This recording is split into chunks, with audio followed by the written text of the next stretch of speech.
In this episode, I share jazz influences with an emphasis on the one and only Quincy Jones.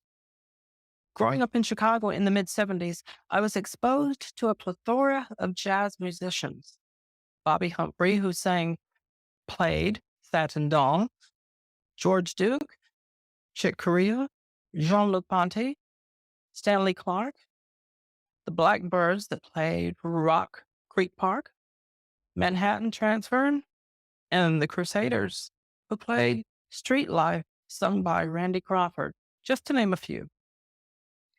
Miles Davis was part of the inspiration for me learning and playing the trumpet during my eighth grade summer vacation. Taught by my chorus and music teacher, I learned the fundamentals of reading music, breathing techniques, and how to get the sound I wanted.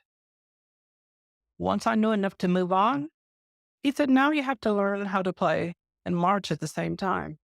Hence, High School Band Camp, 1980.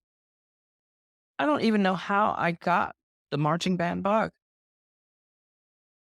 Herbie Hancock's playing fascinated me a lot, but the discipline of learning to play the keys just wasn't something I gravitated to. I took a couple of lessons, got bored with Mary Had a Little Lamb and Twinkle Twinkle Little Star. Plus, some church folk went out of their way to discourage me, so I moved on. Then I somehow gravitated to Quincy Jones and his material.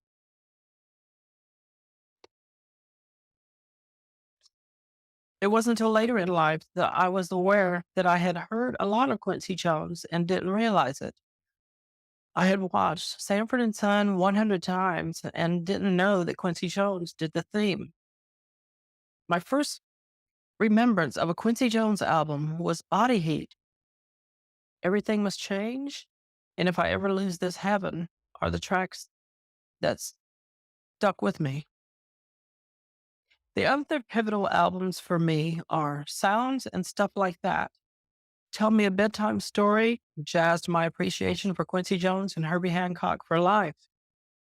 The Dude, I'm No Corrida. Then, Bet You Wouldn't Hurt Me with Patty Austin, and on other tracks with Patty Austin.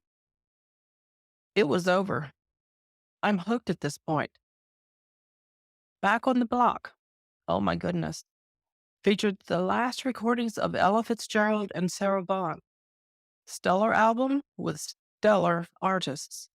Ray Charles, Chaka Khan, and Tevin Campbell. The last album that really resonated with me is Juke Joint, Stevie Wonder, Bono, Queen Latifah, Tamia, Brandy, Phil Collins, Gloria Estefan, Ashwin Simpson, Babyface, SWV, Barry White, and more. That says enough. And of course, I was impacted with Quincy's work on Roots, The Wiz, Michael Jackson's Thriller, and The Color Purple. My parents were definitely right on this one. I did appreciate jazz as I got older.